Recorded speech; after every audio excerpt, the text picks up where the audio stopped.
enjoyed the musical selection so far. Now it's time for this afternoon's show. I'm Robert Gardner, your director for the South Baldwin Community Theatre 2020 Radio Theater Festival. Thank you for coming. I want to point out to you the exits in case of emergency. There's one there that will lead straight outside. There's another here that leads straight out to the lobby. There's one in back of you, back there, for more discreet exits, such as if you have to avail yourself of our restroom facilities, or if you are coughing wildly because you have coronavirus, in which case please exit now. Refreshments will be provided during intermission, and we hope that you will enjoy that. If I could well, maybe it's too late to ask for this. Let me get out of this light a little bit so that I can see. How many of you are not from the state of Alabama? Well, then I won't have to read the bulletin to you.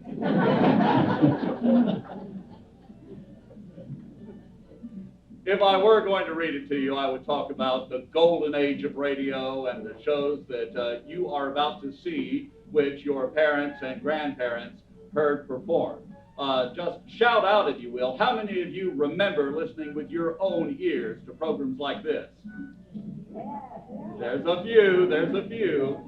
So I remember my mother telling me about how they would sit around during the late days of the radio shows, and my grandfather would say, "Get out of the way of the radio, I'm listening."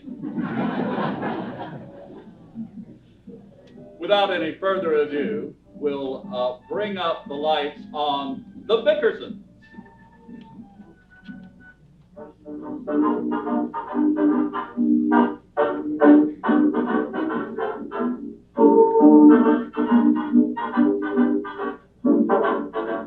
The Bickersons have retired. Mrs. Bickerson lies tense and awake in the darkness as poor husband John, a victim of a rare type of insomnia, which keeps the patient in complete lethargy for 8 hours at a time, offers valid proof of his agonizing affliction.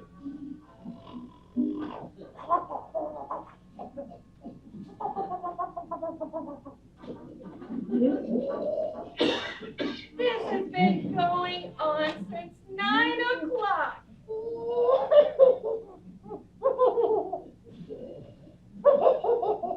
Oh, please, not that again. John! John! Quit it! Oh. Quit it, Blanche. John! Uh-huh. There must be something that'll put a stop to that hideous snoring. Why do you do it? You what, Blanche? Snore! Huh? Snore! John! I'm going out of my mind! For years you've been telling people you've got insomnia, and you not only sleep like a log, but you sound like you're sawing one! Oh, very funny. It isn't funny, it's tragic. Oh, there's the clock again. 2 o'clock. I've counted that thing, John, 45 times since we went to bed. And I still haven't slept. Well, how do you expect to sleep if you're going to lie there counting chimes? Throw the darn clock out. It keeps me awake, too. You wouldn't wake up if we had a Big Ben in the room. Big Ben who? The house could fall down and you'd never know it. Oh, that's not true, Blanche. You know I'm a light sleeper. Light sleeper. Oh, about an hour ago we had the worst thunderstorm I have ever heard, and you never even budged. Well, why didn't you wake me? You know I can't sleep when it's thundering. I'm a nervous wreck. I've got crow's feet around my eyes, and my forehead's all wrinkled. My chin is sagging, and I'm beginning to look like an old hag. It's true, isn't it? I wouldn't say that.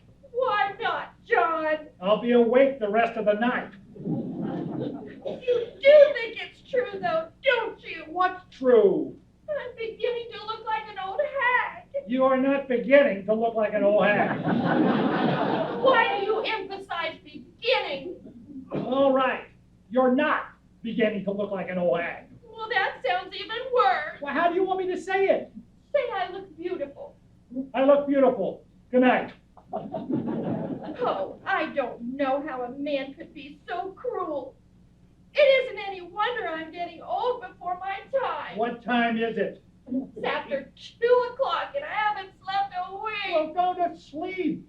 You can't stand the sight of me, can you, John? I can stand it just fine.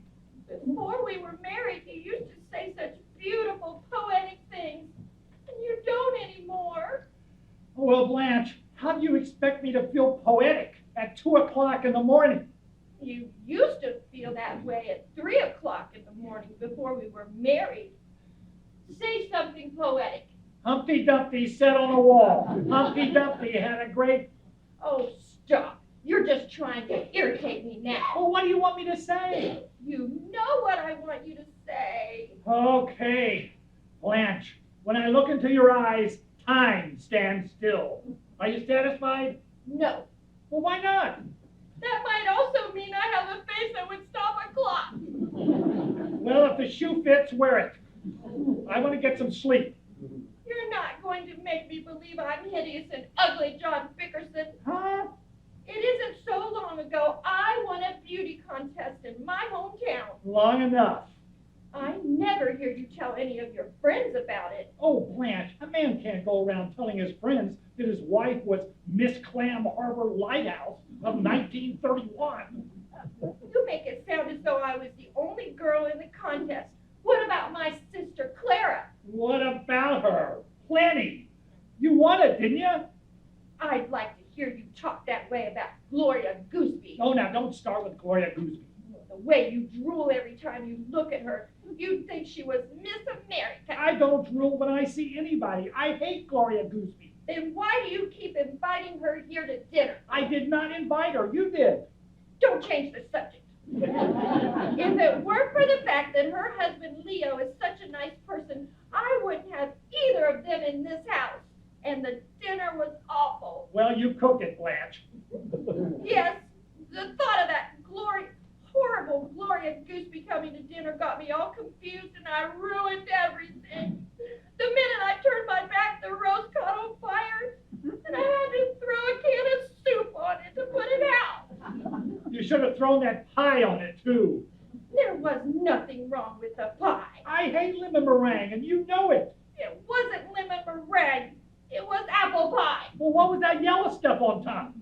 Well, the crust got burned and I had to put some Neosporin on it. Oh, thank heaven I didn't eat it.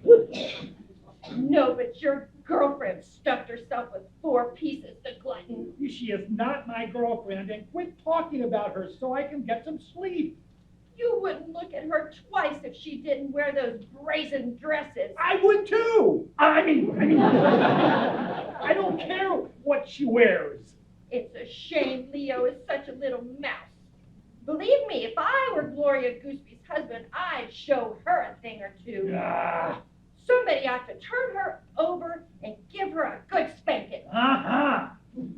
I know what you're thinking, John Bickerson. I'm not thinking anything. Why don't you let me sleep, Blanche?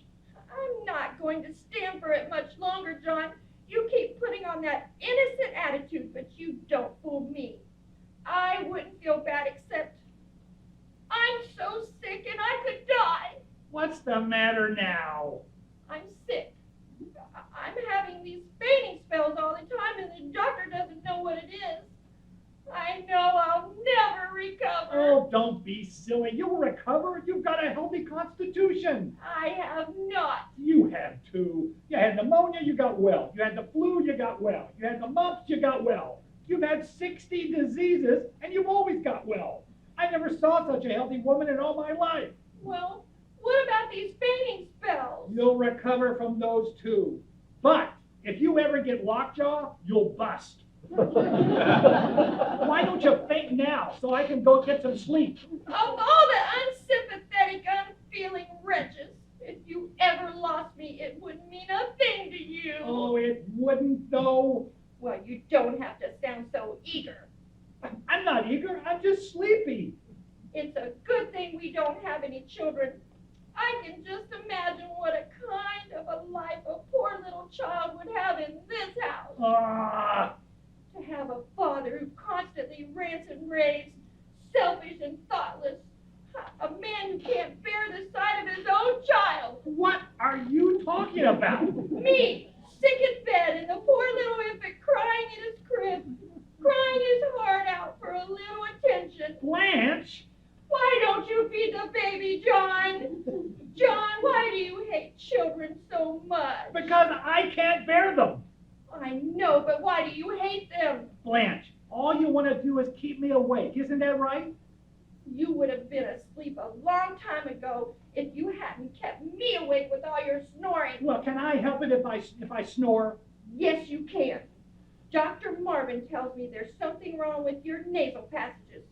He says you have a deviated septum. Okay. Why don't you let him fix it? Okay, I'll have it fixed next week. You say it, but you won't do it. Let him fix it now. What? Go on, get up and let the doctor pull out your septum. Blanche, are you out of your mind? You think I'm going to let that broken down doctor hammer on my nose at 3 o'clock in the morning? He doesn't hammer on your nose, he chisels. You can say that again. I've seen his bill. Well, you're going to have to do something. As it is, neither of us is getting any sleep. Why don't you have him sew up your ears? I wouldn't argue at all if you'd just be a little nice for a minute. You've been up to something again. Blanche, what is it? I haven't been up to anything. I just wanted to hear you tell me that you love me, that's all. You know I do. You never say it. Oh, I say it all the time. Say it now. I love you. How much do you love me? How much do you need? $50. Oh, now, wait a minute, Blanche. You promised me, John. I know, but I can't give you anything extra this month. That's what you told me last month. Well, I kept my word, didn't I? Now, what do you want $50 for? The rent. Oh, the rent's in the cookie jar. No, it isn't. It is, too. I looked there yesterday. You didn't look today. What? Now, Blanche, don't tell me you spent that money on something foolish. Oh, no. I gave it to a bookbinder. A bookbinder? What do we need with a bookbinder? Our book is in fine condition. Not that kind of bookbinder. This man goes to the racetrack.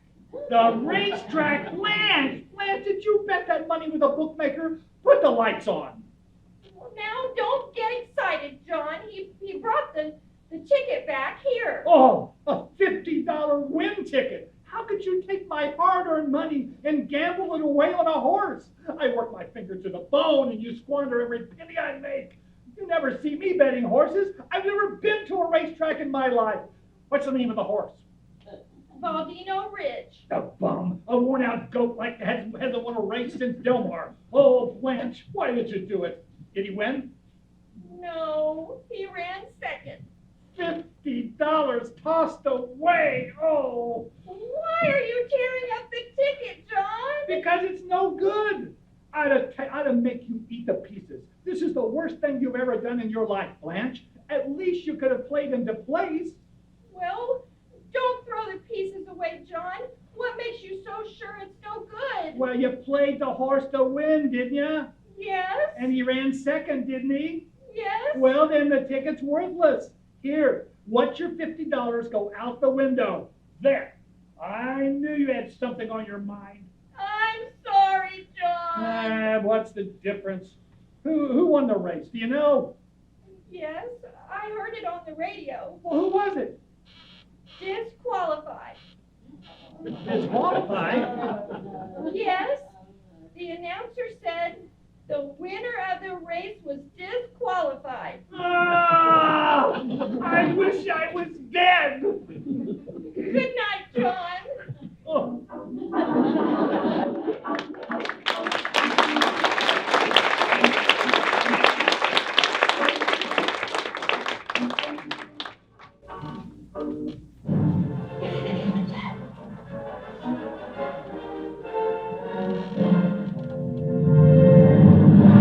Presenting for the first time on radio, the amazing amazing interplanetary adventures of Flash Gordon and Dale Arden. These thrilling adventures come to you as depicted each Sunday in the Comic Weekly, the world's greatest pictorial supplement of humor and adventure. The Comic Weekly, now printed in 32 tabloid-sized pages, each page in full 4 colors, is distributed everywhere as a part of your first Sunday newspaper. Racing high above the earth, comfortably seated in a giant airliner, Flash Gordon, internationally famous athlete, looks admiringly across the aisle at Dale Arden, the lovely young companion of his air voyage. The minds of both are intent on the terrible destruction which for many months has been approaching the Earth with terrific speed. The new planet hurtling through space directly in the path of the Earth. Suddenly, there's a violent jar. The plane lurches into a spinning nosedive. Flash Gordon's trained muscles carry him across the aisle to the frightened girl to gather her in his arms and then leap free of the falling plane. And pulling the ripcord of his parachute, they glide to Earth. Don't be frightened, Dale. The plane's crashed. We're safe. Yes, thanks to you. Hold fast. We're landing now. Careful. Easy. Ah! Are you all right, Dale? Yes. Good. Oh, look, Flash. There's a large steel door. It's closing. Why? That's the laboratory of the great scientist, Dr. Hans Zarkov. He's coming this way. I'll call to him to help us. I hope you'll pardon us for breaking on you so unceremoniously, Doctor. But you see, we had to bail out. I see you for what you are. Spies. Not to steal my secrets. But I have the answer for that. Come with me. Put that gun away, Professor Zarkov. The man is mad, Dale. We'll have to humor him. All right, Professor. All right. We'll come with you. Get down this ladder. Into this tower. Down, I tell you. All right. All right. There now. We are in my rocket ship. And in 10 seconds, we will be on our new planet. We will die. Die for science! Oh, Flash, the doctor is mad. This rocket ship is breaking away from the Earth with the speed of light, right into the path of the new planet. Hold tight, Dale. We'll escape somewhere. The new planet! The new planet! We will three shall save the Earth. Dr. Zarkov, there's still time to swing your rocket ship out of the path of the new planet. No. What will you gain for science if we're all killed in the crash? I know who you are. Flash Gordon, the world's greatest athlete. But your trained strength will not save you. Only my mind, the mind of Zarkov, the scientist, can save you. Can save any human upon the Earth. The turbo drive! He's reaching for the controls! Stand aside, Dr. Zarkov. Feel it? The gravitational pull of the new planet? We crash in 5 seconds. The rocket ship hits the planet. Dr. Zarkov and Dale are thrown from the rocket ship unconscious. Flash is thrown clear of the wreckage and lands on his feet, uninjured. He rushes to the side of the unconscious girl, picks her up, and starts to carry her toward the distant towers of a city on this weird new planet. Suddenly, strange soldiers armed with ray guns appear, and capturing Dale and Flash, force them to come with them to the throne room of Ming the Merciless, Emperor of Mongo and Supreme Ruler of the Universe.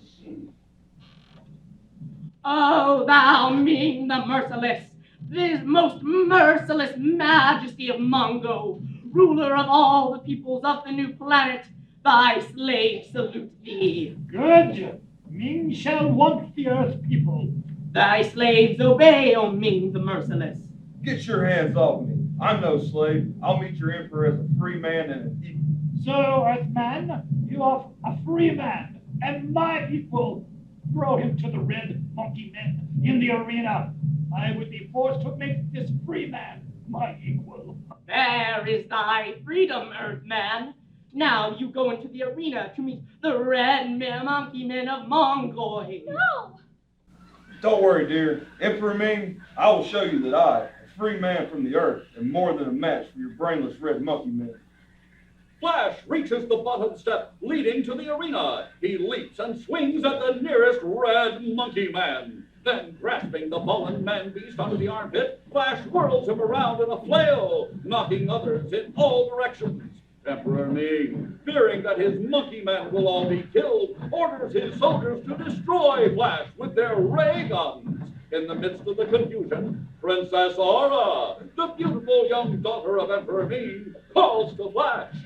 Quick, brave Earthmen, this way, here to my balcony. Flash leaps to the royal balcony and joins the gorgeously jeweled princess, who commands the slaves to keep back, while she takes Flash through a secret door and into a passage leading to a private elevator. The two get in, and Aura closes the door and presses the switch. Who are you, beautiful maiden? I am Princess Aura, only daughter of Ming the Merciless. Princess, I owe you my life. You are brave and handsome and strong. You must not end so young. I have never seen anyone like you, Earthman.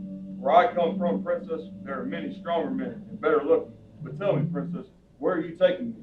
I am taking you to the private landing frame of my own rocket car. There you will be safe. We have arrived, Earthmen. Get in this rocket car. No one can harm you here. But Princess, I don't... Hurry, hurry. But Princess Aura, how am I supposed to rescue the Earth Girl, Dale Arden? That is why you are in my private rocket car, Earthman. Why? What do you mean? Dale Arden can never be rescued by you. But Princess... As for you, Earthman, you shall love me or die. Meanwhile, back in the palace, Emperor Ming is talking with Dale Arden. Your companion, Flash Gordon, has escaped, but not for long. My men will soon capture him. What are you going to do with me, Emperor Ming? You are pleasing to me, Earthwoman. You will become my wife. Never! I don't love you. We men of Mongo have no human traits. No love, no mercy, no kindness. Whether you love me or not makes no difference. You shall become my wife as soon as the ceremony can be arranged. Your Majesty, look into the spacograph. Our city is being bombarded by the space gyros of the Lion Men. The Lion Men ordered the entire space fleet to attack. In the terrific battle which takes place between Emperor Ming's space fleet and the gyros of the Lion Men, the attacking gyros are driven off. The rocket ship in which Flash Gordon had been held captive is destroyed, and Flash is thrown to the ground unconscious. He opens his eyes to find himself staring into the great bearded face of Thun, Prince of the Lion Men. Thun lets his great sword fall as he sees Flash Gordon's white skin. Who art thou, white-skinned youth? Speak! Answer me before I cleave thy white body in pieces. Art thou a new kind of soldier of Ming the Merciless? I am the sworn enemy of the fiend empire, Ming of Mongo. He has captured a girl who is from the earth, like myself. I live only to rescue her. An earthman, thou sayest? Yes. An enemy of Ming the Merciless? That's right. Tell me, are you friend or enemy? I am Thun, Prince of the Lion Men, hereditary enemies of the men of Mongo. If thou would accept me as thy friend, Earthman, I will gladly join thee against Ming the Merciless. Here's my hand on it then, Prince Thun. Good. What is thy name, Earthman? I am called Flash Gordon upon the earth, your highness. Call me Thun, friend, and I will call thee Flash. Friend Thun, do you know how we can gain admittance to the palace? That way we may rescue Dale Arden? Come, I will show thee a secret way into the palace. Good. The Emperor Ming is away pursuing my gyro fleet. We may be able to rescue the Earth Girl before Ming's return. Flash Gordon and his powerful newfound friend go first to the space gyro of Prince Thun, and there they gaze intently into the thought projector, in which they not only see Dale Arden captive, but they have also revealed a secret way leading to the throne room of the palace.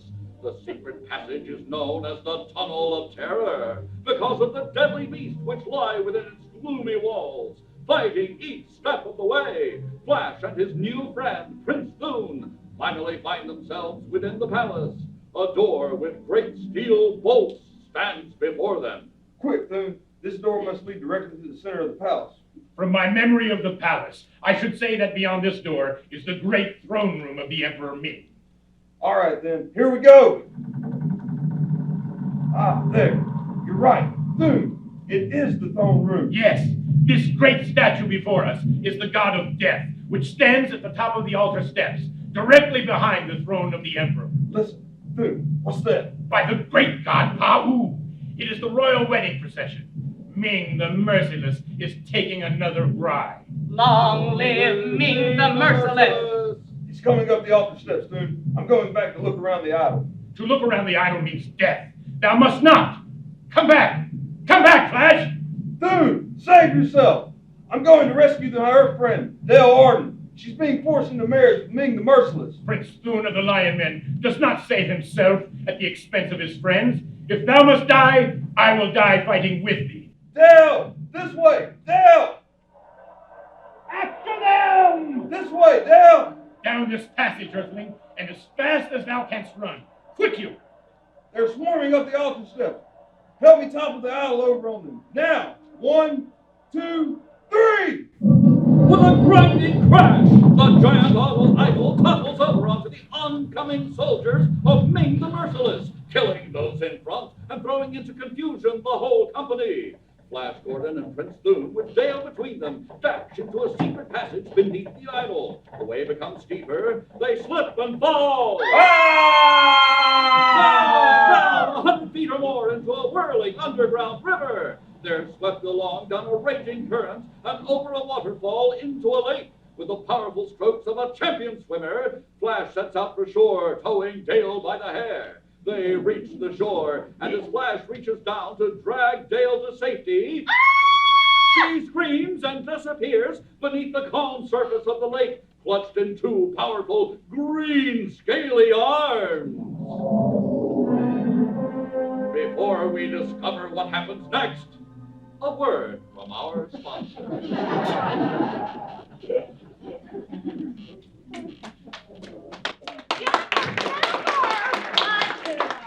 Oh, it's a catastrophe!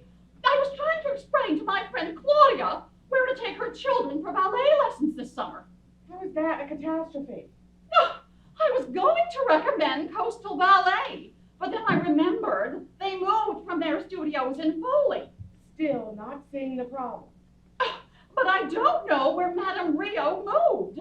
Now Claudia's children will grow up without the benefit of learning from Madame Rio, and I just don't know how they will end up. Oh, they'll end up on the street, learning to dance from street gangs. So they're probably going to jail, and who knows? Oh, they might even start twerking. Calm down, Carol. Just tell Claudia she can take her kids to Coastal Ballet's new facility in Orange Beach. Madame Rio is accepting new students at the new studio at the Medical Arts Building, 4223 Orange Beach Boulevard, Highway 161. But what about this summer? Well, Coastal Ballet is offering a 1-week summer intensive training camp in July, from July 6th through the 10th, from 8 to 4 for ages 8 to 15. They'll be learning French, choreography, swimming, etiquette, and have a Friday performance. All Claudia has to do is call Coastal Ballet at 251-979-9851. Oh, Jennifer, thank you so much. You may have saved Claudia's children from a life of crime. Don't thank me. Thank Coastal Ballet and Madame Rio.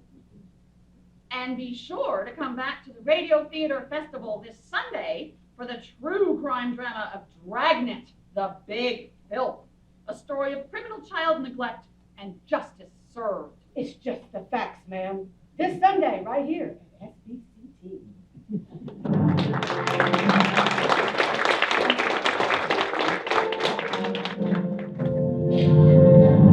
And now we return to the planet Mongo, as we saw in the full-color pages of the Comic Weekly of your Hearst newspaper. Flash and Dale were captured by the Shark Men. Princess Aura appears again and saves Flash, who in turn tries to free Dale, but now the princess and Flash are captured instead. Rather than remain a captive, the proud Aura hurls herself over a terrifying cliff, only to be caught in the terrible leaves of a constrictor plant. Flash hastens to her aid. Oh. Don't struggle, Princess Aura. I'll free you. Oh, hurry, the leaves are crushing me. I'll cut them with my sword. Oh, be careful. Oh, Flash, careful. The plant may touch you. These devilish plants. Oh. There. Oh, Flash, it's got you too. Yes. I didn't think it could. I think that's a tough break. What shall we do now? I don't know yet. Oh, Flash. What is it, Princess? Are you in pain? No, look down there. Out there, a door in the ship has opened. So it has. There are soldiers coming out with strange-looking guns. Are those your father's men? No, I never saw them before. They must have seen us and come to make us captives. Well, at least they'll get us out of this clutches of this terrible plan. Soldiers! Attack that plant and kill it! But don't injure its victims. I want them brought to me alive. Don't be afraid, Princess. Those men will catch you. Oh. Be ready to catch her, men. Oh. Now, the other one. Here I come! We're safe on the ground, but what will happen now? It's up to the leader of these soldiers. Soldiers, you did that well. Princess Aura. Yes, how do you know me? I do not know you. I know your father. Oh. So what's this? Another white stranger? Yes, Prince Baron. Blindfold him and prepare our other white prisoner for the ordeal of the poisoned daggers. As you command, Prince Baron. What are you going to do with me? Guard, take the princess to my quarters. As you command, Prince Baron. Here comes our other white prisoner. Perhaps you know him, youth? How can I tell? He's got a hood over his head. I can't see his face. He says he's from the earth. I suppose you are from there, too? I am. I don't believe you. But no matter. Our hiding place must remain a secret, so both of you must die. Are the white prisoners prepared, guard? Here they are, Prince Baron. Their left forearms are tied together. And the poison daggers? Are they ready? Yes, they are. Well, now listen, prisoners. I am dipping these two daggers in dragon's blood. The slightest scratch from either of these blades means certain death. Guard, give these two to the prisoners. On the count of 3, you will commence fighting. 1, 2, 3! As Prince Baron utters the words, Flash steps back, jerking his mysterious antagonist off balance. He flings aside his dagger and then causes his opponent to drop his poisoned weapon.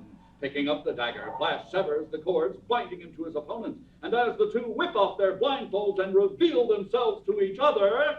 Flash Gordon! Dr. Zarkov! So you do know each other? I should say we do. I am mighty glad to see you, Doctor. I thought you were dead after a rocket crash on this planet.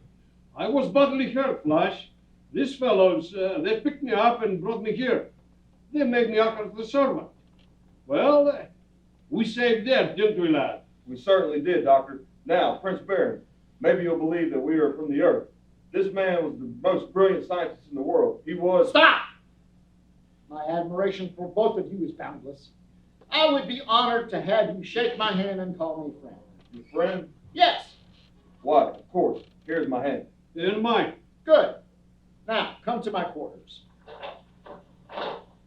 My friends, I have invented an electric mold with which I intend to burrow underground into the palace of Ming the Merciless and overthrow his tyrannical government. Are you with me? Certainly. You bet we are.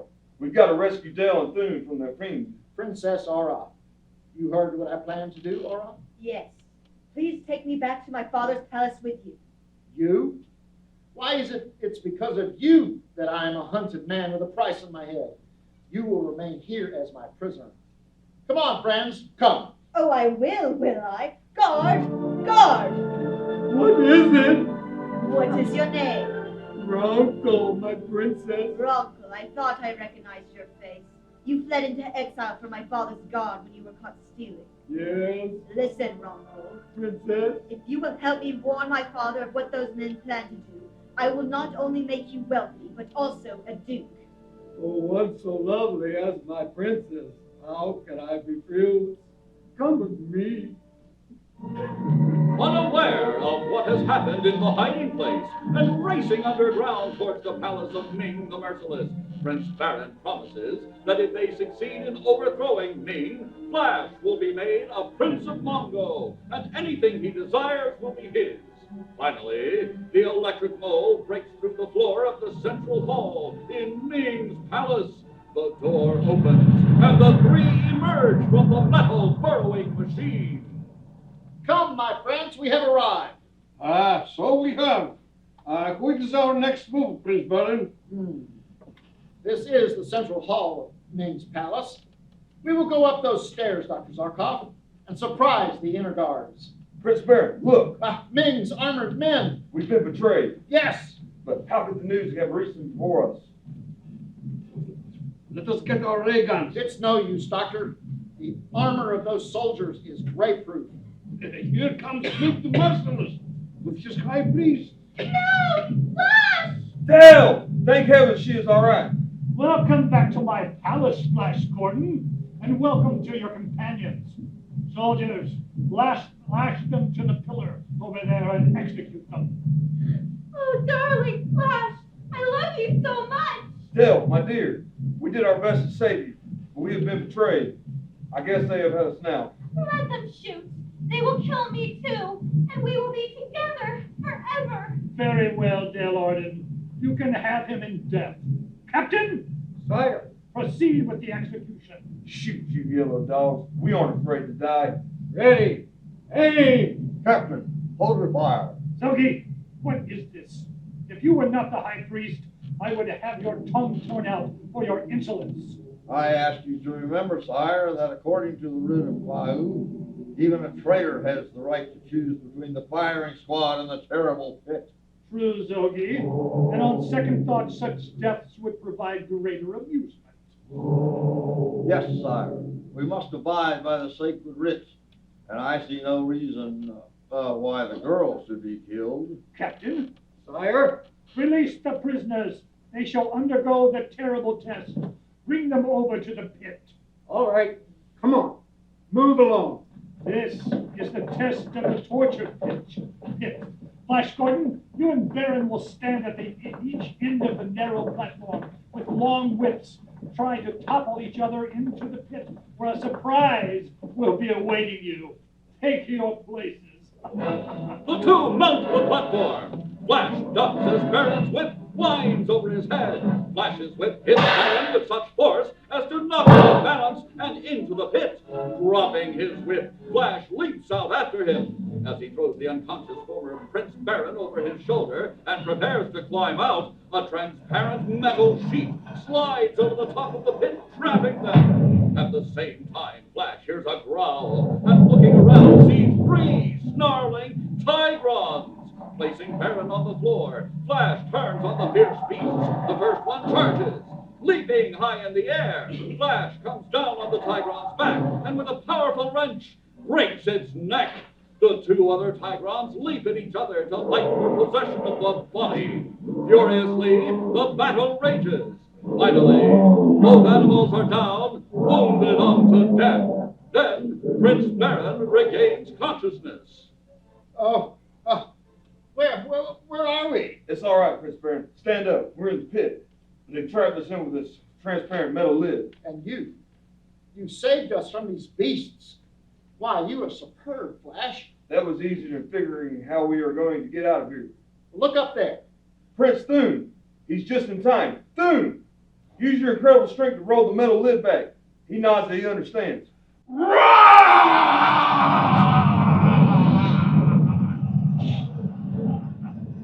There! He's done it! We are free! Come along!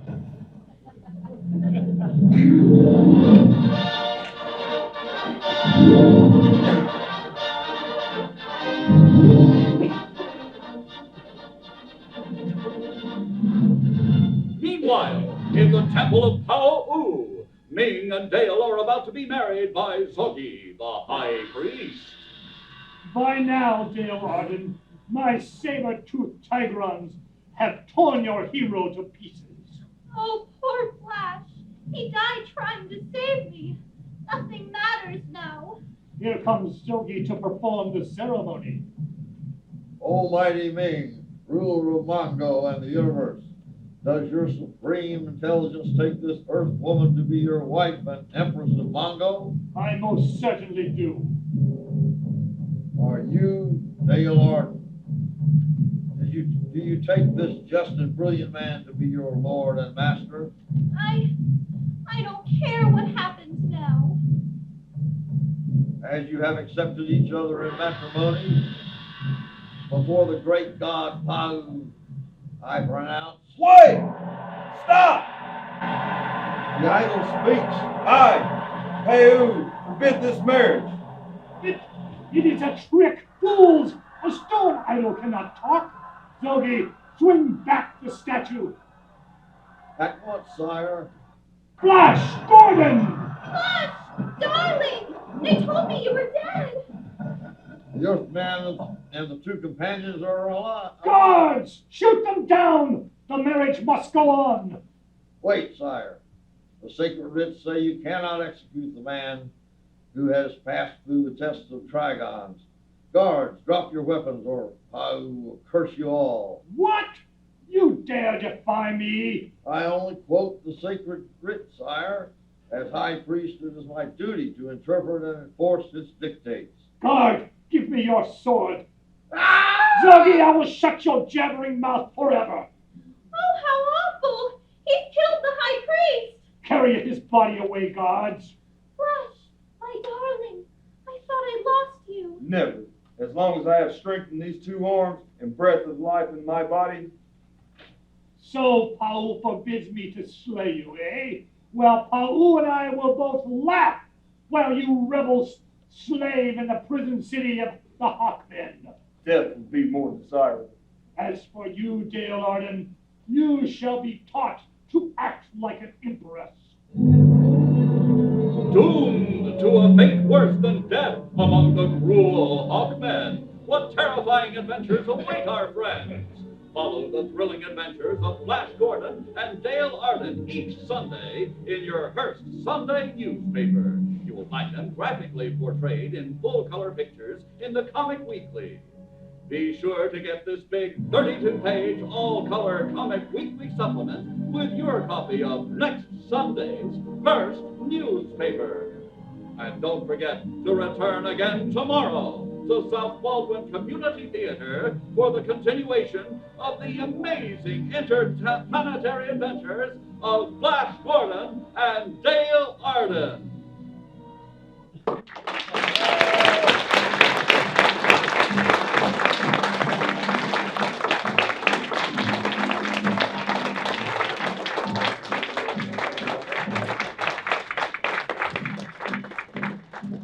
And now, please enjoy a 15-minute intermission.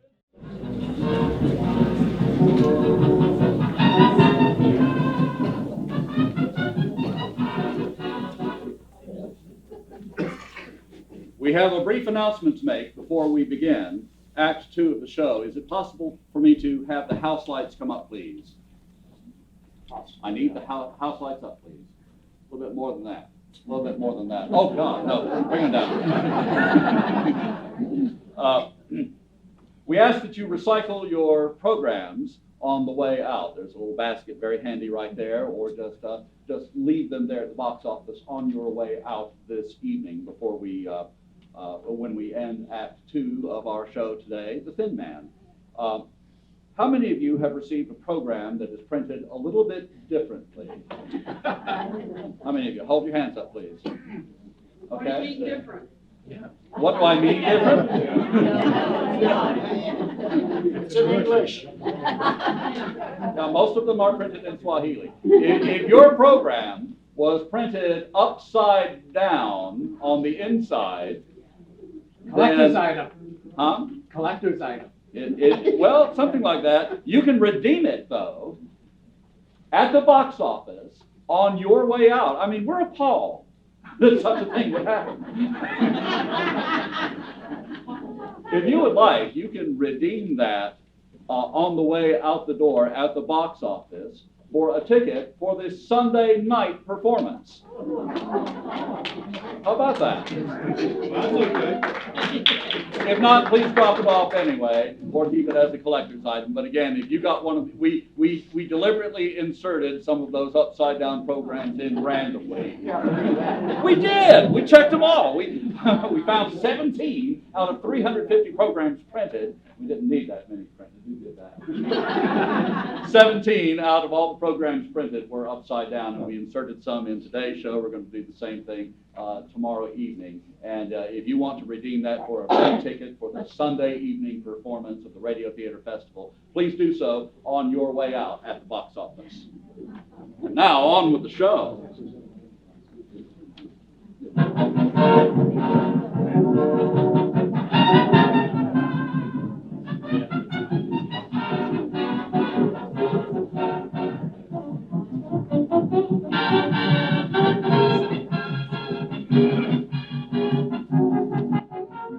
The Lux Radio Theatre, from its new home on Hollywood Boulevard.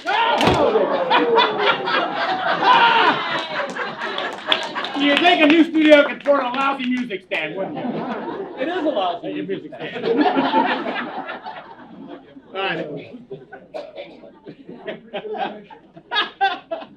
Only me, guys, only me. All right. Welcome to live radio.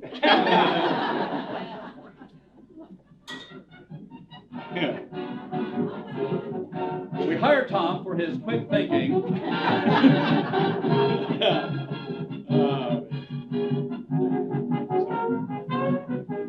And now we begin our program.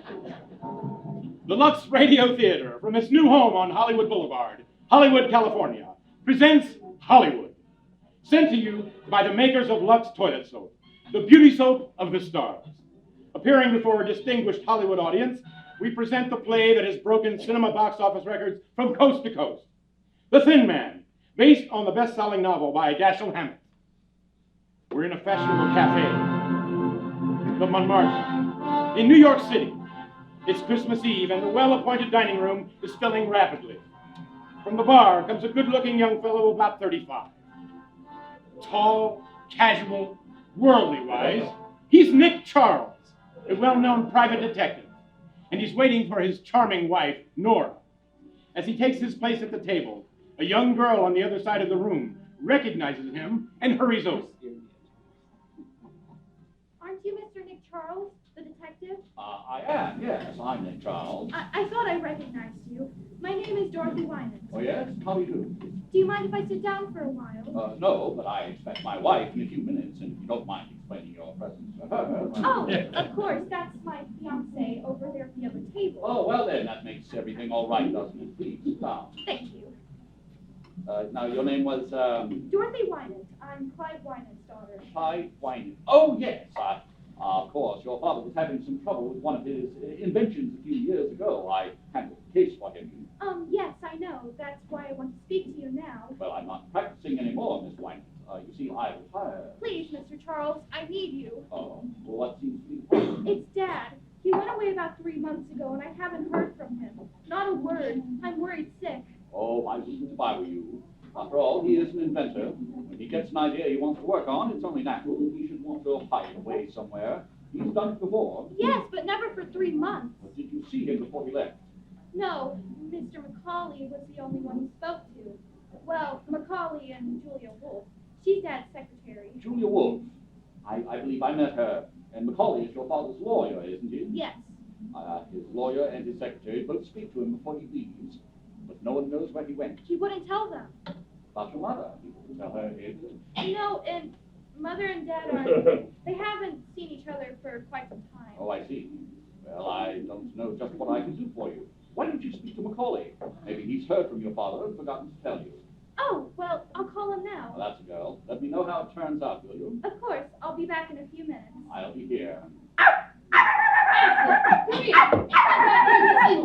Madame, you cannot bring this dog in here. Dogs are not allowed. I'm sorry. I'll get him. Astor, come here, boy. Here, down, boy, down. Madame, it is not only your dog. We allowed everyone to... Oh, here you are. It's all right, Joe. It's my dog and my wife. You might have mentioned me first. Madame, I'm afraid you have to take the dog out. Well, now, I'm sure that he is very well trained. He'll behave himself. Well, I assure you he's perfectly harmless. He wouldn't bite anyone. Very well, sir. If you say so, sir. No, he only bites me. Yes, he's fussy about what he eats. Go ahead, Joe. I'll be responsible for him. Well, there you are, my dear. See what an influential husband you've got. You do have a certain standing with Dorman. Oh, Mr. Charles? Oh, yes, Dorothy. May I introduce my fiancé, Andy Reed, Mr. Charles? How do you do? How you do, sir? Any luck, Dorothy? Oh, yes, he's just around the corner. Your father? No, Mr. Macaulay. Oh, we're going to go see him now. Oh, fine. That's fine. Oh, Nick. Oh, yes, my dear. I beg your pardon. Miss Winans, Mr. Reed, this is my wife. How do you do? How do you do? I'm sorry, we have to rush, but you'll excuse us, Mrs. Charles? Of course. We're staying at the Normandy for a couple of weeks. Why don't you drop around? Thanks, we will. Goodbye. Goodbye. Goodbye, sir. Goodbye, Miss Charles. Goodbye.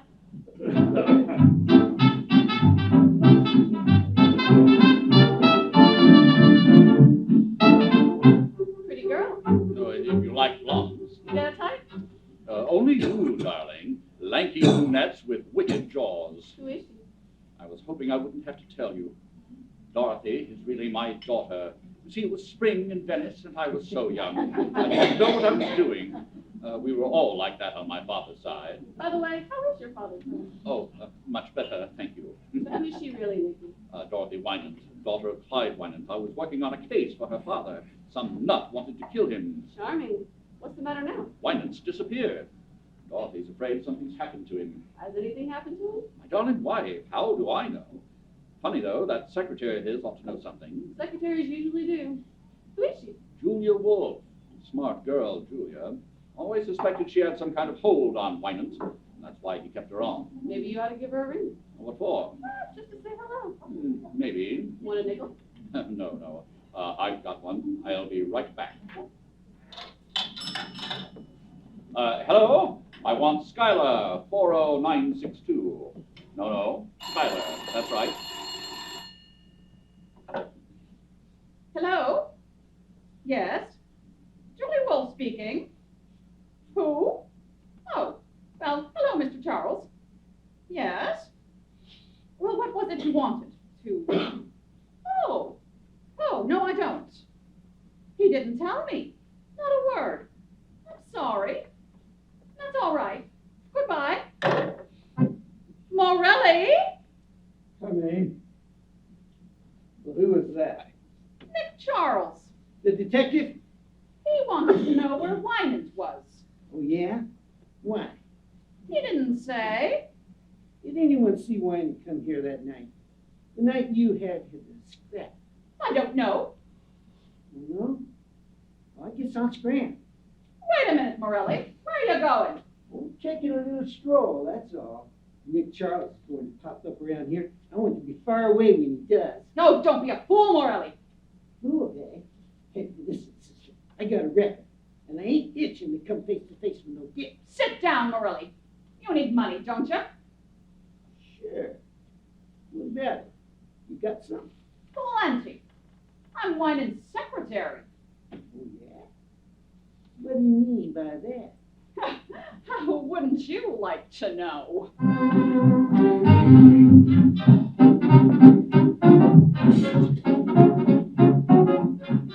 Your friends here serve good dinners, Nick. Oh, they're all right. You still didn't tell me what Julia Wolfe had to say. Well, nothing. She didn't know where he was. That's all. Finished? Finished. Let's get out. We'll grab a cab and go back to the hotel. Mm-hmm. How many drinks have you had? 6 martinis. Waiter, 6 martinis. You're not going to have anything on me.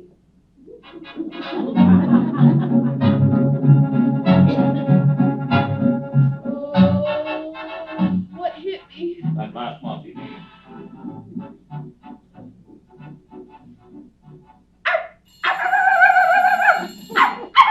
Hello? Hello? Asta, be quiet.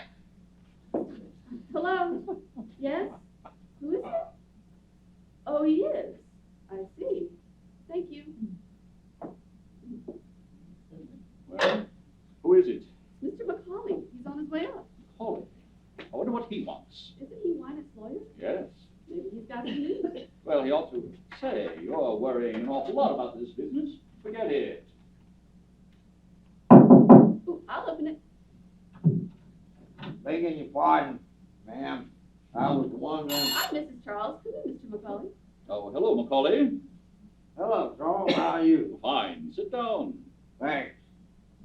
Dorothy told me you're here. I took delivery of coming to see you. Of course. Charles, what's Mimi up to? Huh? Oh, Dorothy's mother.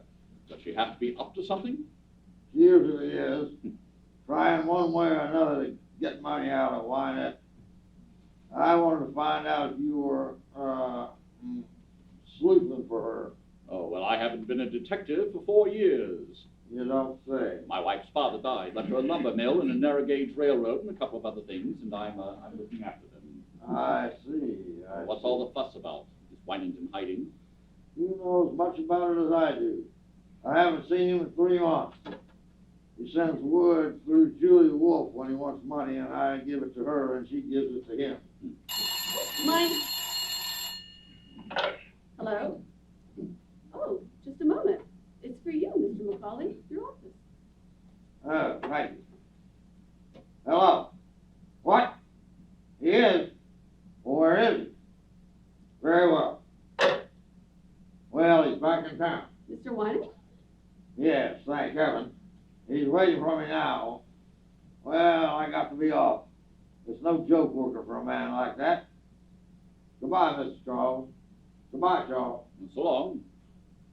Merry Christmas. Same to you.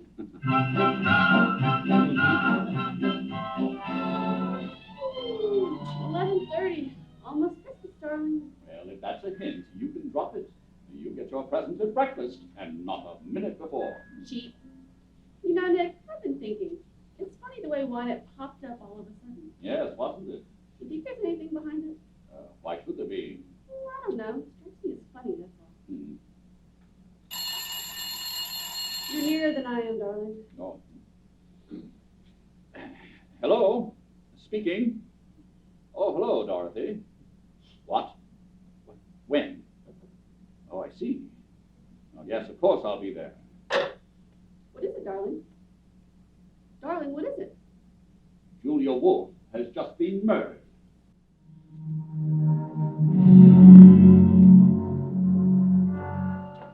You're listening to The Thin Man from the stage of the Lux Radio Theatre on Hollywood Boulevard. Before we go on with the story of Nick and Nora, we ought to take you back on a quick tour of Hollywood. The lobby of the Hotel Roosevelt, where stars and newcomers gather. The young actress, just breaking into pictures, is telling her friend of her success. Laura, here's one thing. I've got the best managers in Hollywood, and that means a lot. Oh, but the rules he's laid down for me. Jean, what do you mean, rules? Well, you'd think I was going into training for the Olympics. I've got to lose 5 pounds. I've got to take lessons in singing and diction.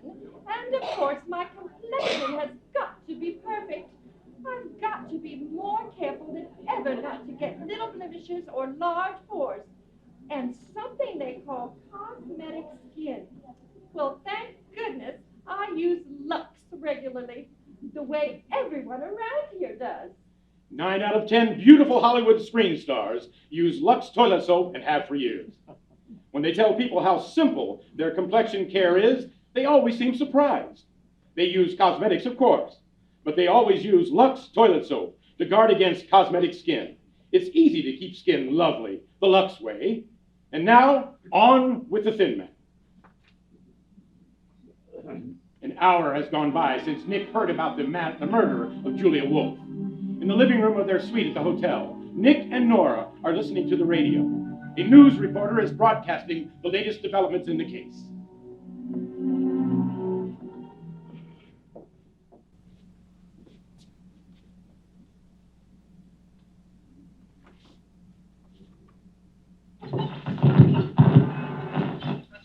Here's the latest latest news in the Julia Wolf murder. The police have found out that the beautiful blonde secretary of the gangster's girl was a gangster's girl and is spreading the dragnet for one Joe Morelli, said to be hiding out somewhere in the city. In Paris today, the Chamber of Deputies. Oh, never mind the Chamber of Deputies. Joe Morelli, that's what I want to know. Well, did you get any more information out of headquarters? As much as they had, Julia Wolf was shot and killed about 9 or 9:30. Body discovered on the floor of the living room a little after 11. Who discovered it? That'll surprise you. Meanie Winans. Dorothy's mother? Yeah. What was she doing I there? don't know. Where's Clyde Wyman? Still missing. Missing? But Macaulay was going to see him. They had an appointment. I spoke to Macaulay. Winans never showed up. Nobody knows where he is. It's going to be pretty tough on Dorothy, isn't it? Why? It very nearly looks as if Clyde Wyman skipped one appointment to keep another with Julia Wolf. Oh, you think he killed her? It's just a guess. Anyway, sounds like an interesting case. Wouldn't you like to take it? Oh, I haven't the time. I'm much too busy seeing that you don't lose any of the money I married you for. Sounds like a good case. Girl mysteriously murdered. They haven't found any clues. No gun, no fingerprints. I wonder if they... Oh, no. I don't want to hear anything about it. Isn't that my drink? What are you drinking? Rye. Yep, that's yours. That's Dorothy. She said she wanted to see me. Well, come in, Dorothy. Thank you. Is anyone here? Oh, just Nora. Have a seat. Hello, Dorothy. I'm sorry for breaking in on you like this. Oh, that's... all right. We're used to it. Anything wrong? Just Julia Wolf is dead. Yes, we know that. Here's the gun she was shot with. What are you trying to tell me? That you did it? Yes, she kept me from seeing my father. I went down there to ask her where he was. She wouldn't tell me. I shot her. Where did you hit her? Why, in the heart. A pretty good shot you are. What did she do? She fell down. Did she make any noise? Didn't scream? I don't know. Which way did she fall? She fell over backwards. Oh, yeah? People fall toward a shot, you know. Not back from it. I knew you were lying. Oh, come on now, straighten up. Where did you get this gun? I bought it in a pawn shop. I thought so. Now, why did you say you did it? Whom were you trying to shield? Oh, please don't ask me. You've got to tell me. Nick, let me handle this, will you? Dorothy, look at me. Nick is trying to help you. Why don't you help him? You were trying to shield your mother, weren't you? No. Your father then? Dorothy? Yes, my father. Why do you think he did it? Mother was the first one to find Julia Wolf. She found something in Julia's hand, and she took it. What was it? A watch chain. So you think your father did it? It belonged to my father. I don't know. Did your mother turn the chain over to the police? No, she kept it. She didn't tell them anything about it. But she showed it to you? Yes. Why did your mother go to Julia Wolf's apartment in the first place? She went to ask for money. Oh, money again, huh? Yes? Oh, have them come up, please. Who is it? Dorothy, I wonder if you wouldn't mind waiting in the bedroom. Of course. It'll only be a minute. Well, Nick? It's me, Winans. Alone? She's never alone. Dorothy's brother is with her. A college kid and some guy by the name of Chris Jorgensen. Jorgensen? Who's he? Macaulay told me about him. Hanger-on type. I think he's after Mimi's dough. But she hasn't any. Maybe that's why she wanted to get some from Julia. I'll get it. Hello? Nick, how are you? Oh, fine. Come in, Mimi. Thank you. This is my son, Gilbert. How are you? Very well, thank you. And this is Chris Jorgensen. He's an old friend of mine. How do you do? How do you do? Sit down. Sit down. My wife. How do you do? Mrs. Winant, Gilbert Winant, and Mr. Jorgensen. How do you do? Well, Mimi? Nick, I've never been in such a state in my life. You know, of course, that I was the one who found Julia Wolf. So you've heard.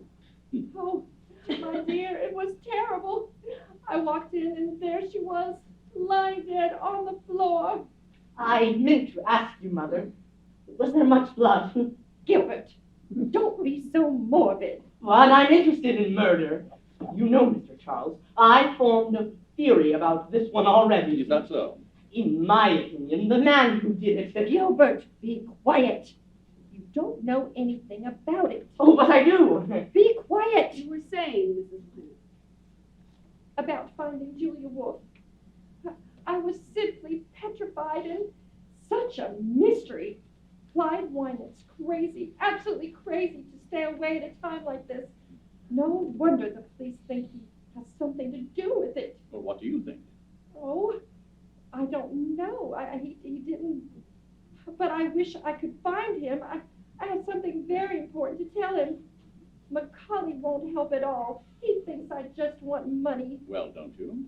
Oh, Nick, you're always teasing. Mrs. Wynett, were you alone when you found Julia Wolf? Why, of course I was. Was it Mr. Jorgensen with you? I? Certainly not. I don't know anything about it. First word I had that Julia Wolf was dead was when Mrs. Wynett called me at my club. Oh, she called you? Yes. Why? I beg your pardon. Oh, well, let's not even talk about it. The thing to do is to find Clyde, and that's why I've come for Nick. You will help me find Clyde, won't you? I'm afraid I can't, Mimi. Oh, Nick, please. Now, Mimi, there are 1,000 detectives in New York. Hire one of them. But he knows you. All you have to do is get in touch with him and tell him that Mimi says everything is all right. But that I've got to see him. I tell you again, I don't want any part of it. Is that final? Final. Well, if that's the way you feel. Oh, now he'll turn up. You just help all you can. Give the police every possible assistance. What do you mean by that? Oh, nothing in particular. Oh, well, we'll say good night. Good night. Sorry I can't help you, Mimi.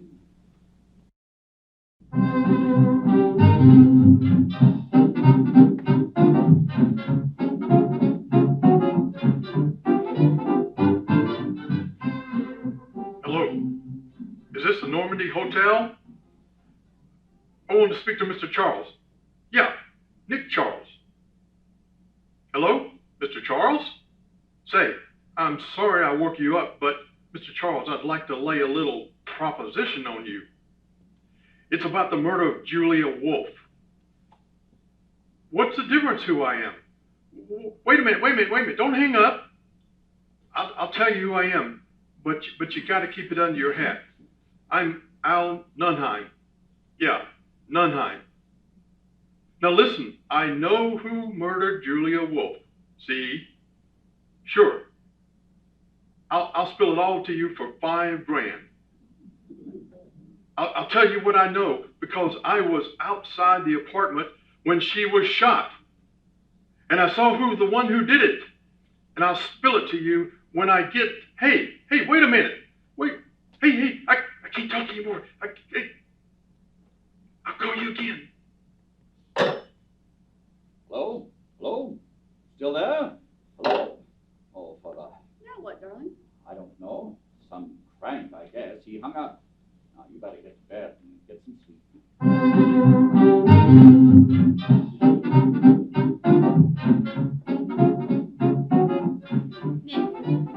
Nick, are you asleep?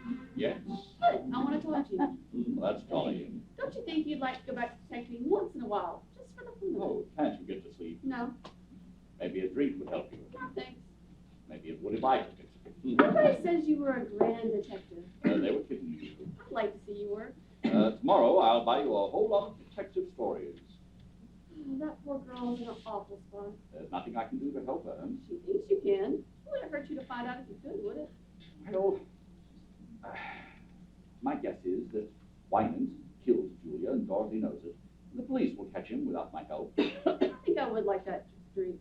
I'll give you a Christmas present now if you give me mine. At breakfast. But it's Christmas now. Breakfast? What are you going to give me? I hope I don't like it. Oh, well, you'll have to keep them anyway. The man at the aquarium said he wouldn't take them back. Now, please put out the light. I'm tired. Oh, all right. But I'm mad at you. Nick? Did you hear a knock? Shut up, Asta. You want to answer it, Nick? Oh, good Lord. All right, stay in bed. I'll do it myself. Well? Charles here? Yes. I gotta talk to you right away. What about? What's going on? Well, what's going on? There's someone to see you, Nick. That's great. I was afraid I'd have to go to sleep. Come in. Yeah. How about you, mister? Stay where you are. Both of you. I got you covered, so don't move. A stick up. No, it ain't a stick up. I gotta talk to you, Mr. Charles. I want you to tell me something. And I want you to give it to me straight. Get me? Do you mind putting that gun away? My wife doesn't care, but I'm in a delicate condition. Thank you. Now, all right, shoot. I mean, what's on your mind? You don't need to tell me you're tough. I heard about you. I'm Joe Morelli. I never heard about you. I didn't knock Julia off. All right, you didn't. I haven't seen her in 3 months. We were all washed up. Why tell me? I wouldn't have any reason to hurt her. She was always on the up and up with me. But that dirty little Nunheim, he got sore because I clicked with her. But he didn't. So he put the finger on me. Well, that's all swell. Only you're peddling your fish in the wrong market. I've got nothing to do with it. Listen, Studsy Burke told me you used to be okay. That's why I'm here. Do they... How is Studsy? I didn't know he was out of the stir. He's all right. He'd like to see you. But listen, what's the law doing to me? Do they think I did it? Or is it just something else to pin on me? I'd tell you if I knew, but I'm not in this. Ask the police. That'd be very smart. That'd be the smartest thing I ever did. Me, that a police captain's been in a hospital 3 weeks on account we had an argument. The boys would like to have me come in and ask questions. They'd like it right down to the end of their blackjacks. Now I come to you on the left. Studsy says you're on the level. Be on the level. I am on the level. If I knew anything, I would be sure. What's that? I don't know. This is your party. Open up! Police! The police? You dirty two-timers. Nick, look out!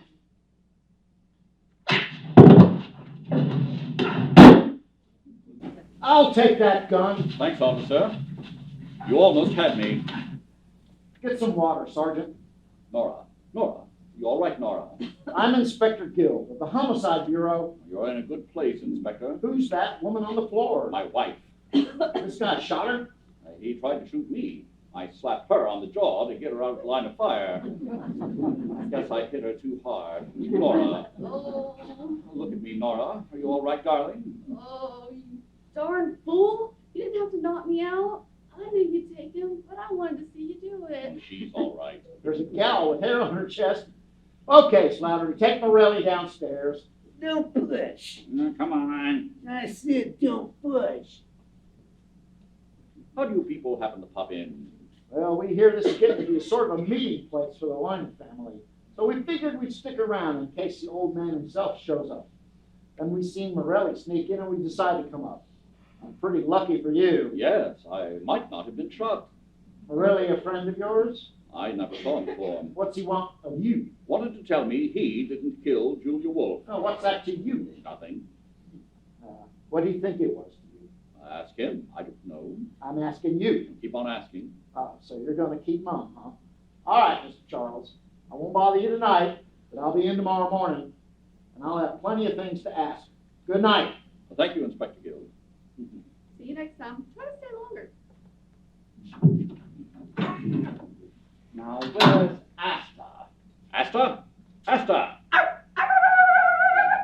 You're a fine watchdog. Got more sense than you have. Thank heavens you're not on this case. On it. I'm in it. They think I did it. Well, didn't you? Come here, you.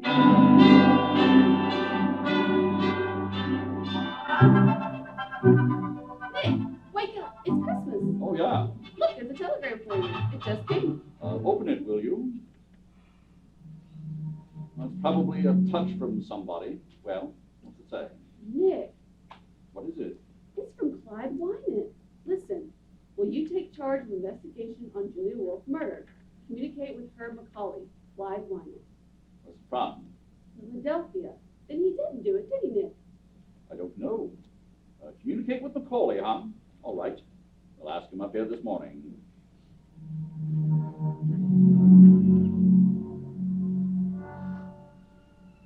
Oh, there you are, Macaulay. What do you think? I want you to handle the case, eh? Well, what are the chances of getting you to do what he wants? Slim. No, please, Nick. Quiet, dear, please. I wish you would, Mr. Charles. Would it help any if I could persuade him to meet you? It might. I got word from Wynette myself last night. He gave me a coded message to insert in the Times in case I wanted to get in touch with him. Well, it wouldn't hurt to put it in. I'm sure you could clear this up. He should have appeared. You know, it doesn't look well just staying away at a time like this. Yes. Oh, just a minute. It's for you, Mr. Macaulay, the police department. Police department. Hello? Where? In Allentown. Yes. When is the next train? Right, I'll get there. Well? Wynette tried to commit suicide. They want me to come down and identify him. I guess this changes the whole story, doesn't it? That looks like an admission of guilt, and I had such hopes. I thought if you got on the case, you'd be able to clear him. I thought that Mimi, the way she acted, I was sure that... oh, well. There's no use thinking of it now. I'm sorry to have wasted so much of your time. You'll excuse me, won't you? Of course. Goodbye. Goodbye.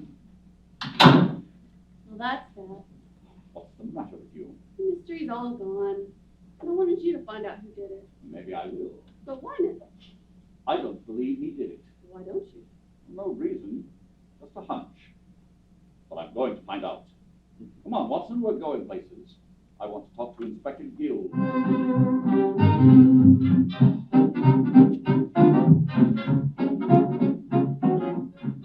Man to man, Mr. Charles, are you working on this case? Man to man, I'm not. But he's interested. I don't mind telling you, I'd rather have you working with us than against us. And so would I. It's a bargain then. Anything you want to know? What about the suicide? Oh, that's phony. The men didn't even have to go down there. I thought it might be. From now on, they're going to think that every thin man over 6 feet with white hair is Wynant. Do you think that Wynant did it? Well, it looks like he planned something. He shut up his apartment and he shot. But there's nothing yet to clinch it. 50 will get you 100 that he didn't do it. Well, who's your candidate? I haven't got that far yet. But I don't think everything points to Wynant. What about the alibis? Well, they're all okay. Mrs. Wynant, the boy, Dorothy, Macaulay, even Morelli. You had to let him go. What about Jorgensen? I'll check on that. I'm afraid this is kind of dull for you, Mrs. Charles. Dull? I'm sitting on the edge of my chair. Oh, frankly, I'm stumped. I don't know what to do next. What about you, Charles? Me? No. But I've got a hunch. Yeah? What is it? I got a call last night. I thought it was from a crank. But I've changed my mind. Whoever he was knew something. And I've got a feeling I'll hear from him again.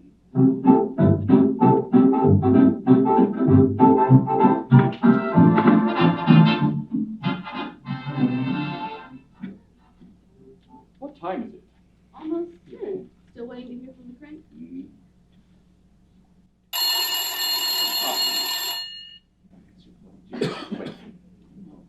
Hello? Yes? Yes, this is Nick Charles. Who? I can't hear you. I said I can't hear you. You'll have to speak louder. I can't speak any louder. This is Al Nunheim. Again. You know, I called you last night. Hey, listen, are you still interested in that proposition? You are, huh? All right, now, here's the dope. And get this straight. The man who killed Julia Wolf is... Oh!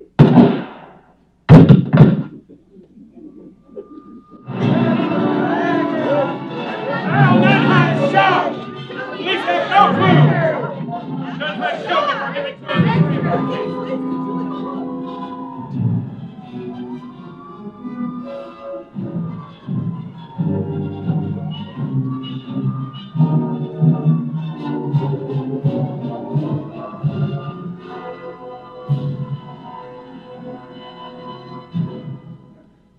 Guild? You think Wynant killed Julia Wolf and Nunheim? Yep, right. Why? Well, two reasons. First off, Mimi Wynant came across with the watch chain she plucked off Julia's body. Oh, she did, huh? Well, it belonged to Clyde Wynant. Yes. What's the second reason? A pip. The bullet that killed Nunheim came from the same gun. That's all right, Inspector. Just all right. It's perfect. Clyde Wynant is guilty of both of those murders. Maybe. What? 50 will still get you 100. I say Wynant's innocent. Well, you can say that if you want, but I'm spreading a dragnet for every guy over every town in these United States, and I'll get him, too.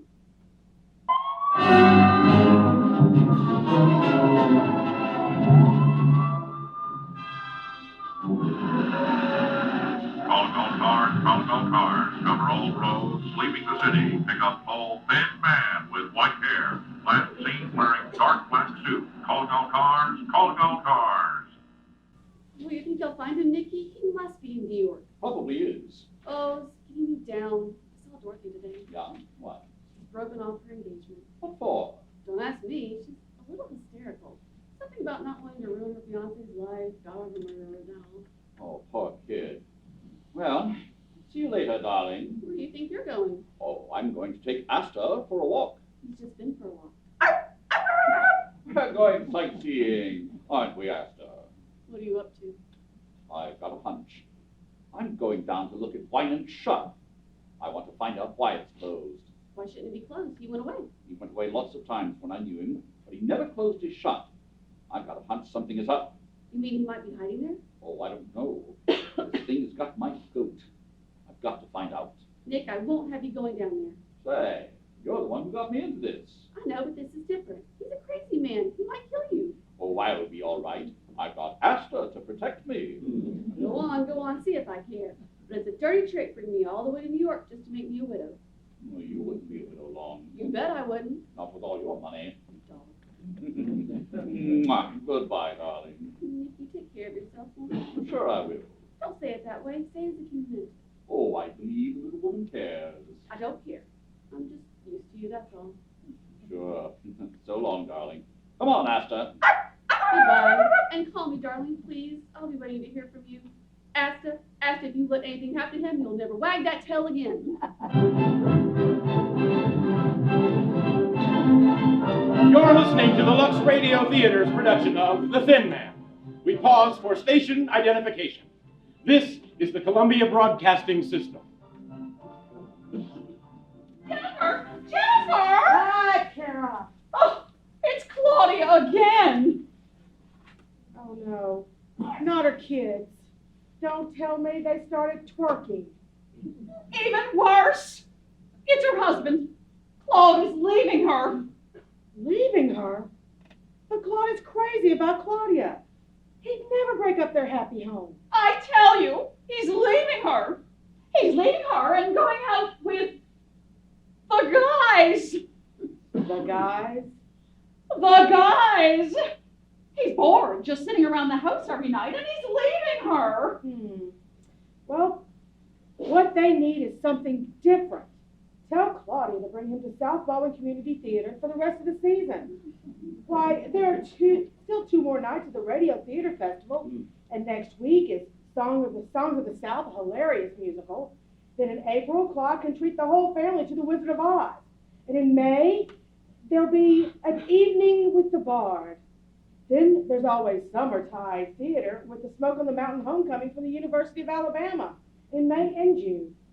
Then I'm directing the 6th Annual Short Play Festival in July, and the season wraps up the end of July and August with a double feature, Fantastic Mr. Fox with James and the Giant Peach. I'm sure Claude and Claudia had no idea there was so much to see at the South Baldwin Community Theatre. And the whole family can get involved and become part of this wonderful theater community. Why are you crying? Oh, I'm so happy. I think you've just saved their marriage. Thank you so much. Oh, don't thank me. Thank South Baldwin Community Theatre by buying tickets and telling everyone.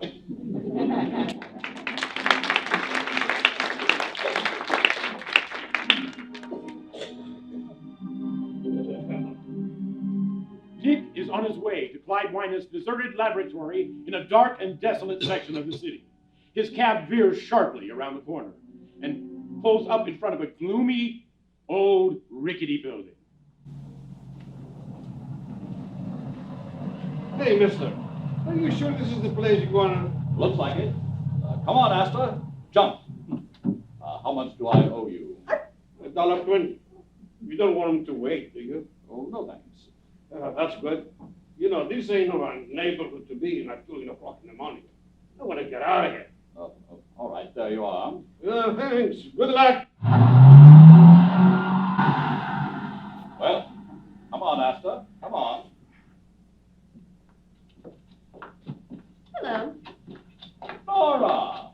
What are you doing here? I beat you down. I want to go with you, Nick. Now listen. No, you're going in that place alone and that settles it. I'm going to get one of your skeleton keys and open that door. I'm here to stay. All right. Come on. Nice neighborhood, why not speak out for his laboratory? You can almost hear the chains rattling. You believe in ghosts, Nicky?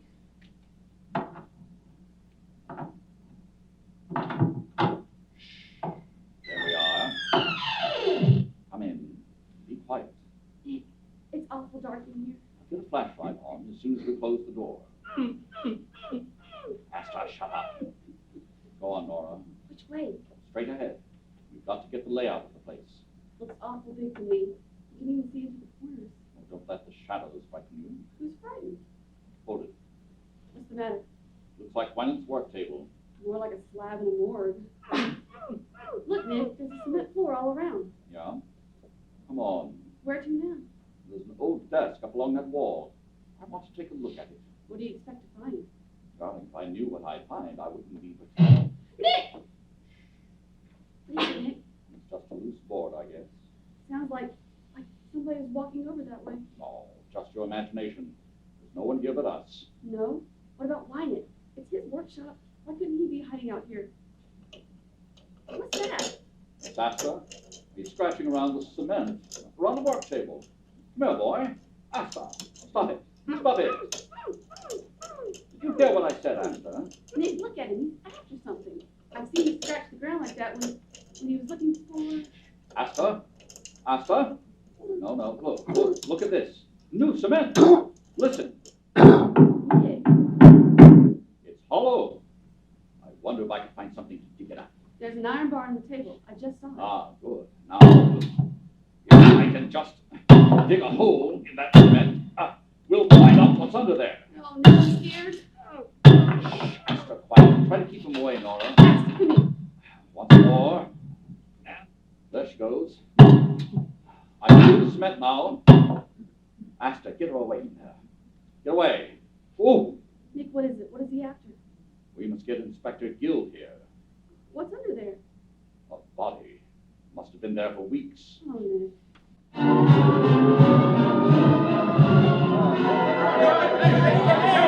Give us a scoop. Come on. Come on. Wait a minute. Wait now, you reporters. You'll get your story as soon as I can give it to you. Until then, you gotta leave me alone. Come on now, get out. Oh, come on. Man, come on. We've been waiting all night. Those reporters are enough to drive a guy nuts. Well, you were right, Nick. It is a body. A skeleton, rather, buried in lime. I wonder what Wynant had against this one. Did you find any clothes? Yeah, but no identification on them, just a silver belt buckle with the initials DWR. DWR? Who was that? I've got an idea. That case you worked on, the guy who threatened to kill Wynant, what was his name? Rose Breen. Ah, yes, Rose Breen. He said Wynant tried to steal an invention. Yes, but we figured it was just blackmail. Well, just the same. Wynant wouldn't mind having him out of the way, would he? And according to the doc, the body's been here at least a couple of months. Well, that's just about the time Wynant closed the shop. Right. Did you put the skeleton through the fluoroscope yet? Half an hour ago. We found the bullet he was killed with and something in the leg bone. An old piece of shrapnel. Shrapnel? Yeah, what? Shrapnel in the leg bone. He probably limped. Oh, what do you mean? Oh, nothing. Well, so long, Inspector. I'm going to pick up my wife, take her home. It's been a long night. So long. Give her my best, would you? Right.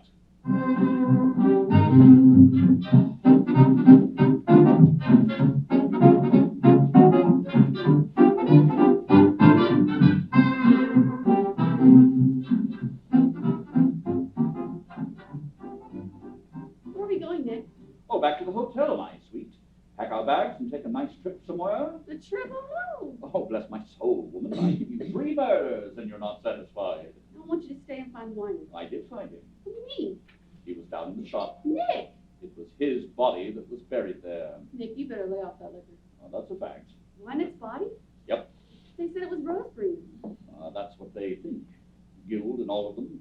They take it for granted that it's just another of Wynant's victims. Guild's hot-footing it around now looking for Wynant. That's all that troubles him. What makes you so sure it's Wynant's body? Several things.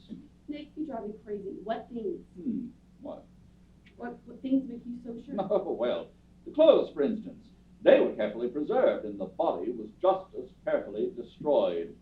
The person who killed him counted on one thing, that all skeletons look alike. Well, don't they? Sure. But I remembered that Wynant had some shrapnel in his shin. It often bothered him. They found it under the floor skirt. How long has he been dead? A couple of months, anyway. Then he couldn't have committed those murders. Smart gal. Wynant's dead. Does Dorothy know? No, nobody but you. I didn't even tell Guild. Why not? I want to lie low till I get the whole dope. I don't want to go off half-cocked. What are you going to do? I'm going to get the real murderer. Got an idea. Want to see me take him? Yes. Got a nice evening dress? I've got a Lulu. Why? I'm going to give a party and invite all the suspects. The suspects? They won't come. Oh, they'll come. I'll have Guild issue the invitations. Who do you think did it? Mimi. Mimi? Mimi. Jorgensen. Morelli. Tell me, my dear, what were you doing the night of the night?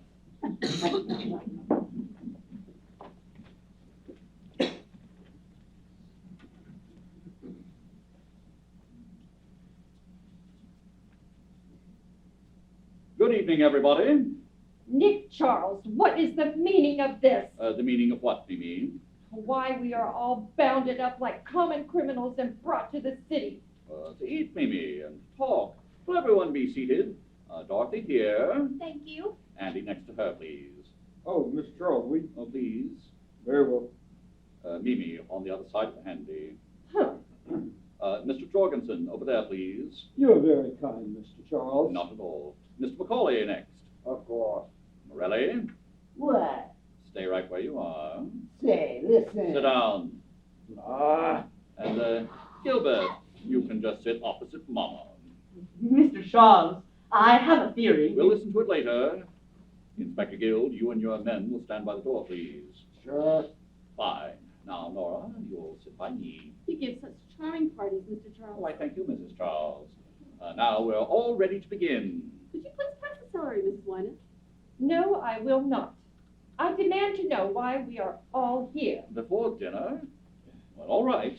I've got some very important news. I've seen Wynant. You did? Oh, That's nothing. I saw him myself. You did? Where? Last night.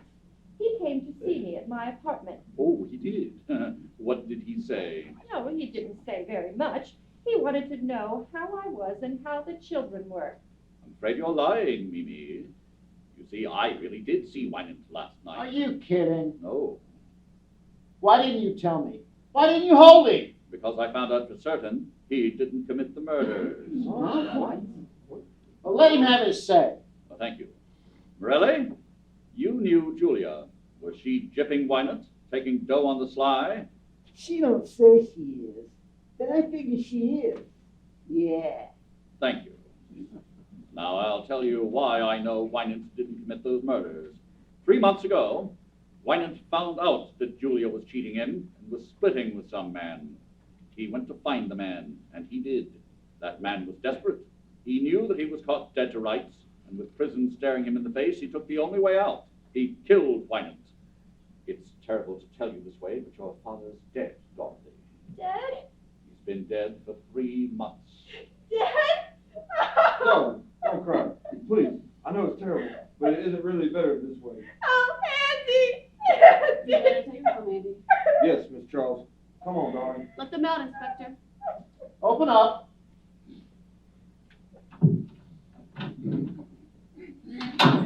This is absurd. How can Clyde be dead? You said yourself you saw him last night. So I did. I saw him lying buried in his shop. You mean the body? Was Wynant's. Perfectly absurd. And your murderer is right here in this room tonight. In fact, he is sitting at this table.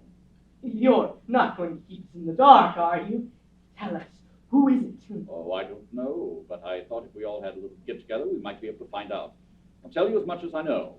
Go right on eating. The murderer is a very clever man. He studied this long and carefully. You would understand that, wouldn't you, Gilbert? What? Yes, no. He planned the whole thing beautifully. After he killed Winant, he wired Macaulay using Winant's name and told him to shut up the shop. He destroyed all of Winant's clothes, with the exception of his watch chain. He figured that someday that might come in handy. Then he took Winant's body and buried it in the shop with another man's clothes to throw us off the track. He even put a belt buckle with an R on it, hoping that we'd think it was Rose Green, an old enemy of Winant's who's dropped out of sight years ago. Morelli, would you mind holding your knife another way? You're worrying Gilbert. If that knife is missing, I'm going to look for it in your back. After our hero had killed Winant, he got a brilliant idea. He realized that he and Julia could still collect money. Winant was supposed to be on a trip. No one knew where, so our dinner guest wrote letters to Macaulay, signing Winant's name so that Macaulay would continue to send the money to Julia. He even telephoned Macaulay. Do you remember, Macaulay, the day that you came to see me? He telephoned that he was in town? But it must have been Winant. I should know it weren't his voice. Oh, well, he was clever about that. He called when you were out. The same afternoon, Julia telephoned to him. She said that you were coming, Mimi, to ask about Winant. He got terrified. She was afraid that Julia would break down and tell. So he went to Julia and killed her and left Winant's watch chain in her hand. Is that true? I don't know. Why are you saying it? It's the only way it makes sense. I don't know. His plan was still working beautifully. Winant was established as being in town. The watch chain was handed over with a slight delay to the police. The only hitch was a man named Nunheim who had found out something. Our hero paid Nunheim once to keep his mouth shut, and when Nunheim threatened him again, he bumped him off. But our hero had just one weak link in his chain. The telegrams, wires, and telephones were all very well, but no one had seen Winant. So he picked on poor Mimi here to strengthen his case. Mimi is the only one at the table who can tell us who the real murderer is. Mimi, who was it that told you to say you had seen Winant? Nobody told me. I did see him. What did he pay you, Mimi, to stick to that story? It isn't true. It's a story. I did see Winant. He's not dead. You're lying, Mimi, but then you'd do anything for money. You're getting a good price for saying you saw Winant, and you figure you won't get anything if he's dead. I'm not going to stay here and be insulted. Sit down. You are getting a good price, Mimi, but don't forget this. 2 other people were with him on this deal, Julia and Nunheim. When he thought they might spill something, he bumped them off. You ought to know darn well that he's not going to take any chances on you. What do you want to do? Be next on his list? No, no. Then who is he? Who paid you that money? Macaulay! I think that'll hold him. Boy, oh boy. What a wallop.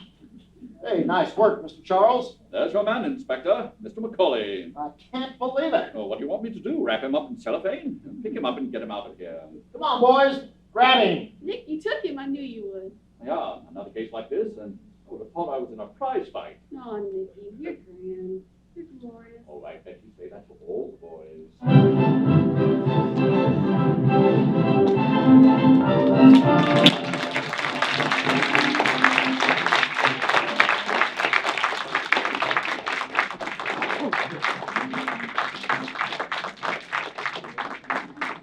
Thanks to all of you in the cast and crew. You did a swell job. Tomorrow, ladies and gentlemen, SBCT's radio players are going to have a great show for you, beginning with that quarreling couple, the Bickersons. More retro science fiction adventure with Flash Gordon, and believe me, if you like The Thin Man, you're going to love After the Thin Man. See you Saturday and Sunday for more of the 2020 Radio Theater Festival at South Baldwin Community Theatre.